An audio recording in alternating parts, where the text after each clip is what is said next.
Faster than a speeding bullet. More powerful than a locomotive. Able to leap tall buildings at a single bound. Look, up in the sky. It's a bird. It's a plane. It's Superman. As the heroic symbol of two worlds, Superman has spent decades fighting for truth, justice, and a better tomorrow for everyone. But what happens when these two worlds come into conflict with one another? And how can the Man of Steel balance the struggle against the rise of hate in his adopted home? In October of 2019, writer Gene Luen Yang, illustration team Gurihiru, and letterer Janice Chiang debuted Superman Smashes the Klan, which follows the hero as he battles to save the Lee family from the villainous Clan of the Fiery Cross, while learning more about his own mysterious past. Released and later collected through DC's young adult imprint, Smashes the Klan is a story largely unburdened by the muddled continuity of modern Superman comics, acting more as a tribute to the hero's own history as a champion of the oppressed and a symbol of hope to immigrants everywhere. Drawing from decades of Superman stories, real-world history, and his own experiences as a second-generation immigrant, Yang's story reaches far beyond the scope and depth of other young adult comics. It's a story that gives new life to one of Superman's most important adventures, setting the character's decades of evolution against America's own murky history, and giving powerful new meaning to Superman's fight for truth, justice, and the American way.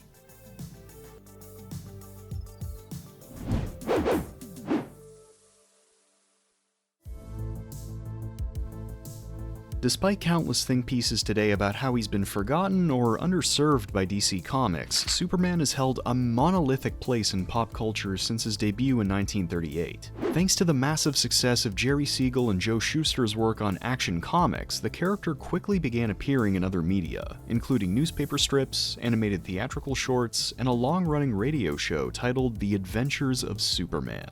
The Superman radio show had a number of iconic stories through its 11-year run, including the introduction of Kryptonite and one of his first ever team-ups with Batman and Robin, but it also helped cement Superman's place in American history through a story where he helped cripple one of the biggest hate groups in America, both metaphorically and literally. In 1946, writer and activist Stetson Kennedy contacted the show's producers with info he'd obtained while infiltrating the Ku Klux Klan, proposing a story where Superman defends a Chinese-American family from the hate group's attacks. Using the broadcast to expose the Klan's secrets, Kennedy and the show's crew were able to strip the hate group of its public support, halting its post-World War II resurgence. And within just 2 years, a group thought untouchable by the police were being mocked openly in their own rallies. Yang already had extensive experience working on the larger Superman mythos, writing for the character alongside Greg Pak and co-creating the Superman of China with artist Viktor Bogdanovich. But it was his discovery of the serial and its real-world impact that inspired him to revitalize it for newer, younger audiences. I learned about the story the same way a lot of other folks learned about it. I read the book Freakonomics, and after I talked with my son about it, because it had a real-world effect. The author states. For fanboys like me who are criticized for having our heads in other universes, this was a great example of a guy in a cape that had a real positive effect on the world. In finding these Asian American characters at the beginning of the superhero genre, there was something very affirming about that. So it was always in the back of my mind. Today, the ideas driving the Klan seem to be making a resurgence. And Superman Smashes the Klan is my attempt to talk about these modern issues in an old context. There's a real reverence and love for the original story that permeates Smashes the Klan, heightened through the book's carefully curated presentation. The Japanese illustration team Gurihiru, some of Yang's regular collaborators, build heavily on the book's historical setting while porting in plenty of classic Superman iconography. Clark Kent, Lois Lane, and Jimmy Olsen are all instantly recognizable, softened and exaggerated to their most iconic elements through Gurihiru's anime-inspired visuals. These heightened designs are balanced out through a more muted color palette and touches like Max Fleischer's Superman costume, giving the book a vintage flavor without making it feel dated. And this attention to detail extends to the rest of the book's ensemble cast, with Smashes the Klan presenting a noticeably more diverse metropolis than its predecessor. The entire Lee family, Inspector Henderson, and the many citizens of Metropolis are all rendered with the same bright, cartoony style, heightening the book's expressiveness without sacrificing the humanity or importance of any character. Interestingly, Yang and Gurihiru even incorporate this level of detail into the book's villains, using sharper designs to dial in their menace while keeping them deliberately grounded and human, building on the idea of an enemy that can hide among normal citizens. It's just enough to soften the darkness of the subject matter without fully erasing it, giving modern audiences an accessible look into the darker parts of American history. And with this new take, Yang and his collaborators are able to craft a more personal struggle for Superman, tying his battles with the Klan into a powerful story of self-discovery and acceptance. Pa always said, minding yourself too much is a good way to lose your mind. Time for me to mind someone else.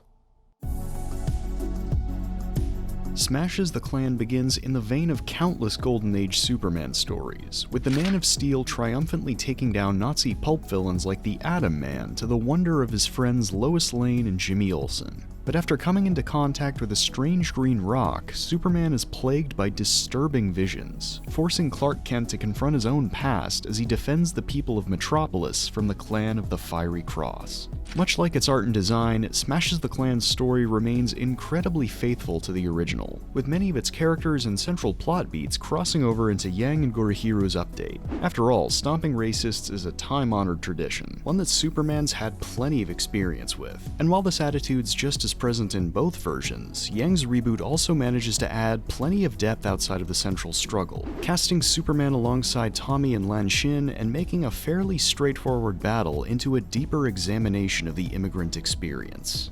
Is this what my life will be like from now on? Always watching from the sidelines? I miss my jacket. I miss home.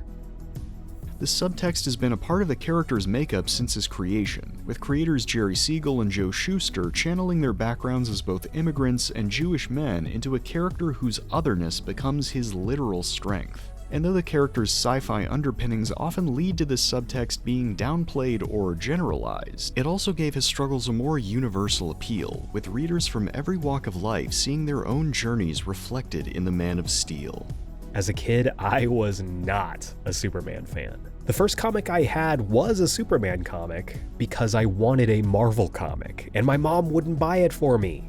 She forced Superman on me because he was a Boy Scout, reflects Yang. As I got older, I realized there was a lot more nuance to that character. The more I got to know more about him and the story behind his creation, the more I realized he was between two cultures in the same way I was. When I was a kid, I had a Chinese name at home and an English name at school. I spoke one language at home and another at school. When I see Superman going from the Fortress of Solitude, a very Kryptonian environment, as Kal-El, to Metropolis as Clark Kent, I felt that. Superman may be the title character, but it's the young Lan Xin and her brother Tommy who act as the book's primary POV, with their arrival in the suburbs of Metropolis making them a target for the Klan's bigotry. And while many of these story beats are lifted directly from the radio serial, Yang also incorporates historical anecdotes and his own experiences with racism to illustrate the full scope of the Klan's power in Metropolis. In addition to the Klan's violence, the Lees face countless forms of institutional racism that demand them to reject their culture and conform. Dr. Lee's appointment to the Metropolis Health Department also comes with a pressure to fit in with his white colleagues, prompting him to Americanize himself and his family while distancing themselves from other minority citizens. And while the more social Tommy is willing to play along, joining the local baseball team and making self-deprecating jokes about his heritage, Lan Xin feels constantly alienated from the people around her, craving the return of a home that's long since been left behind. The Lees and their ongoing struggles are cleverly mirrored through Superman and his literal alien status, which Yang uses to dig even deeper into the themes of assimilation and identity. As he continues to cross paths with Lan Xin and her family, Superman's visions give way to his own memories of discrimination, a trauma that causes Clark to suppress his more alien abilities to pass as a normal citizen. Please, let me be ordinary. Perfectly ordinary. Perfect. Of course, assimilating doesn't empower, it only hurts in the long run. Len Xin's new life in Metropolis drives a wedge between her and her old friends in Chinatown, while society at large still depicts her as an outsider. Years of oppression leads to Superman dehumanizing his Kryptonian heritage, envisioning his birth parents as horrific monsters from his childhood pulp comics. Both characters engage in the process of code switching throughout the story, with Janice Chiang's lettering hinting at the changes between English, depicted in stark black and white, and the more lively colors of each character's native language. But while Lan Xin is able to use her language to stay connected to her mother, Superman's rejection of his identity locks him out from the rest of his powers, and limits him in his attempts to save others from the Klan. Where is that bomb? I can make out a ticking sound, but it's the clock. There's ticking everywhere, actually. A building full of clocks. I need to look through, the way I found Tommy. I try to hear the voices again. The floor trembles. I have no choice. I run. Like any character with roots in the Golden Age, Superman has had countless iterations over the years, with Siegel and Schuster's immigrant subtext slowly giving way to his status as an American icon. This shift peaked with 1986's Man of Steel, where John Byrne had the character outright reject his Kryptonian identity. And while I can kind of see its intent, emphasizing how you can choose your own identity rather than accept a destiny you've been assigned, it's a wildly different read to someone who has faced discrimination because of their race. Through Yang's eyes, Superman's evolution is inherently tied to his dual heritage, and by suppressing his otherness, he's only hurting himself and the people who look to him as an example. Yang even explores how Superman's ability to pass has led to his co-opting by the intolerant, with members of the Klan citing him as a symbol of what a pure American is capable of. This split between intent and appearance is perfectly represented through Chuck Riggs, who becomes torn between his loyalties to his Klansman uncle and the adoration he has for Superman. Much like Lan Xin, Tommy, or Superman, Chuck is undergoing his own identity crisis, and slowly breaks away from the Klan's view of America as he begins to empathize with the Lees. It's only through a heart-to-heart between his two protagonists that Yang is able to confront these issues directly, giving Superman the strength to finally embrace the legacy he's been running from. If you ask me, this is the real origin of Superman, the merging of two cultures, two worlds, to create a better future for all. Our blessing came true, Kal-El. You found a home. You told us before that you loved being a part of them. You are a part of them, son. And you always will be. But you'll always be a part of us, too. Through Superman, Yang is able to envision an America that's evolved beyond its violent past. But can something so aspirational take root in a nation that's steeped in hate and fear? Can Superman's adopted home truly embrace him, knowing the truth of who he is? Given its historical setting, Yang's story is ultimately about the battle between two Americas, the utopian vision of what was promised after World War II and the murkier realities of a nation built through exploitation. Just like the Lees, Inspector Henderson, or Superman, countless immigrants and citizens would serve America in World War II only to be denied the freedom and prosperity they fought to protect. Thousands of Asian American citizens suffered under President Franklin Roosevelt's executive order, spending years in internment camps or forcibly drafted into the war to prove their loyalty, while returning black veterans, still victim to Jim Crow-era laws, struggled to access the home loans and benefits promised by the GI Bill.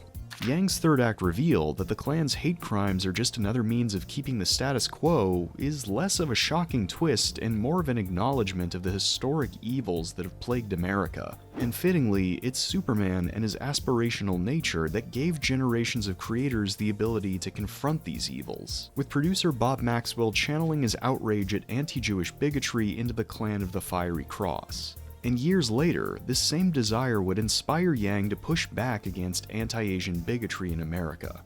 Culture is built by stories. Culture affects how we treat one another, and we have to be very careful with our stories, Yang states. Since the founding of America, there have been two streams of thought. One is that America ought to be built on unity, blood, and history, specifically European history.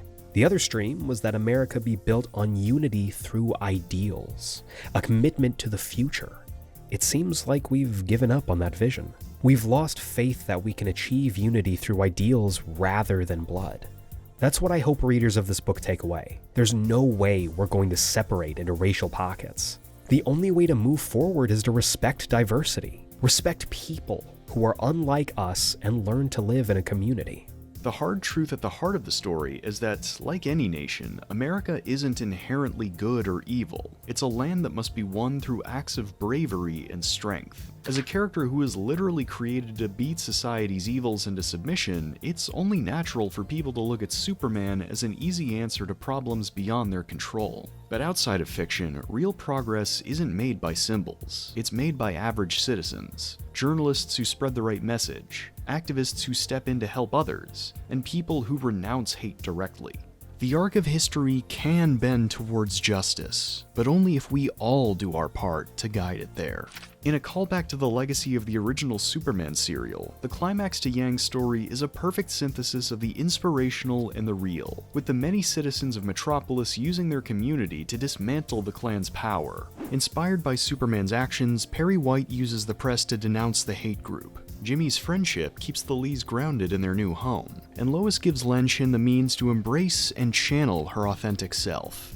Of course, Yang is quick to point out that there's no clean wrap-up here. The exposure of the Klan's grift only deepens Matt Riggs' hatred for the Lees, and the reveal of Superman's background only shows how deep this fear of the other has infected the people of Metropolis. There will always be people beyond reach, who can't look beyond their own hate or fear, but that doesn't mean this fear, this hate, can't be overcome. Just as Lenshin can find acceptance through him, Superman is still able to find acceptance from the people he cares about, and turn his identity into a symbol of what America could become. It's a sentiment that harkens all the way back to the original serial, and the bravery of the people behind it. No matter where they come from, who they love, or what they look like, anyone can see themselves in Superman, and find power in embracing their own identity.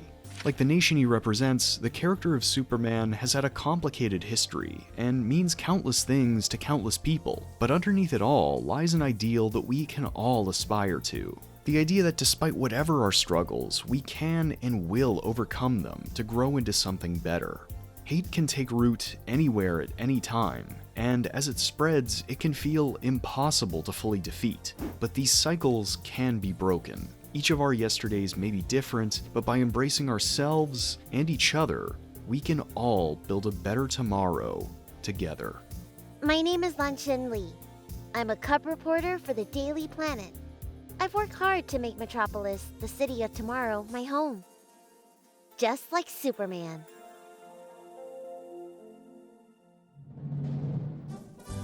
Hey everyone, thanks for checking out my latest video. I've been wanting to make this for a long time. Smashes the Klan has had a special place in my heart since it came out, and it only seems to get more affirming and inspiring with every year. I always love stories that use Superman as a symbol for what we could collectively become, but I think this story especially reminds us that it takes anyone and everyone to build a community worth living in.